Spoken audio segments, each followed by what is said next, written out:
മുണ്ടക്കൈയിൽ രക്ഷാപ്രവർത്തനം നടത്താനെത്തിയവർക്ക് ചായ കൊടുത്തിരുന്ന ചൂരൽമലയിലെ ഒരു കൊച്ചുമിടിക്ക് ഓർമ്മയുണ്ടാകുമല്ലോ. 7ാം ക്ലാസ്സുകാരി ഹനൌഫ് പ്രിയപ്പെട്ട കൂട്ടുകാരെ നഷ്ടമായപ്പോൾ അവളുടെ അതിജീവനം കൂടിയായിരുന്നു ആ സേവനം.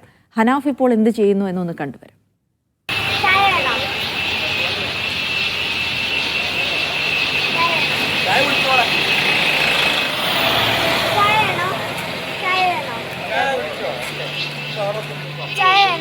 ചൂരൽമലയിൽ ദുരന്തമുണ്ടായപ്പോൾ ആ സമയത്ത് അതിജീവനത്തിൻ്റെ മാതൃകയായ ഒരു 7ാം ക്ലാസ്സുകാരി ഉണ്ടായിരുന്നു നമ്മുടെ മുന്നിൽ, ഹനൌഫ്.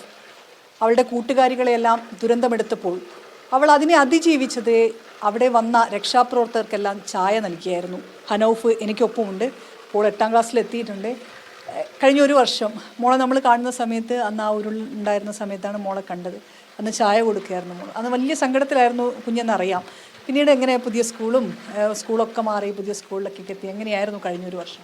ക്ലാസ് കഴിഞ്ഞതിന് ശേഷം പിന്നെ പല കൂട്ടുകാരും വീടുകൾ പല സ്ഥലത്തായതുകൊണ്ട് പല സ്കൂളിലേക്ക് മാറി. പിന്നെ വേറെ പുതിയ കൂട്ടുകാർ വരികയും ചെയ്തു.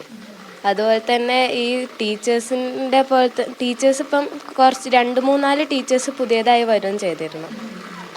പിന്നെ എങ്ങനെയുണ്ട് വെള്ളാർമല സ്കൂളിൽ? മൊത്തമായി നമ്മൾ മേപ്പാടിയിലേക്കാണ് പോയതല്ലേ? ഇപ്പോൾ നിങ്ങൾക്ക് പുതിയ സ്കൂളായോ? സ്കൂൾ കെട്ടിടം, പുതിയൊരു കെട്ടിടം അവിടെ ഉയർന്നിട്ടുണ്ട്. പുതിയ കെട്ടിടം, ഞങ്ങൾക്ക് നല്ല സൗകര്യങ്ങളുണ്ട്. പുതിയ ക്ലാസ് റൂമുകളാണ്, അതിൻ്റെ അകത്ത് പുതിയ സ്മാർട്ട് ബോർഡുകളുണ്ട്, അതുപോലെ തന്നെ പുതിയ ബെഞ്ചുകൾ, അങ്ങനെ പുതിയ എല്ലാതും നല്ല സാധനങ്ങളായിരുന്നു. പിന്നെ കഴിഞ്ഞ ഒരു വർഷം എങ്ങനെയുണ്ടായിരുന്നു പഠനമൊക്കെ? എങ്ങനെ ഉണ്ടായിരുന്നു? 7ാം ക്ലാസ്സിലൊക്കെ എങ്ങനെ പഠിച്ചു? USS ഒക്കെ എഴുതിയിരുന്നല്ലോ.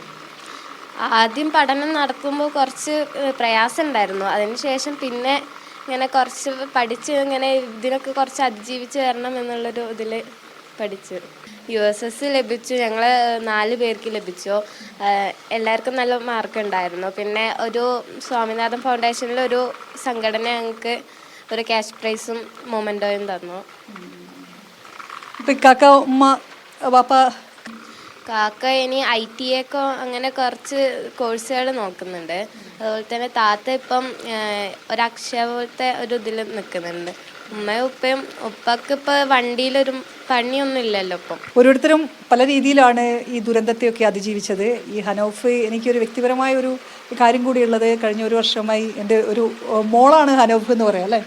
അതെ. അങ്ങനെ ഒരാൾ കൂടിയാണ്. അപ്പോൾ USS ഒക്കെ നേടി നല്ല മിടുക്കിയായി പഠിച്ചുകൊണ്ട് പുതിയ സ്കൂളിൽ പോകുന്നുണ്ട്. ജിഷ്ണു മീനങ്ങാടിക്കൊപ്പം ഷിത ജഗത്, മീഡിയ 1 വയനാട്.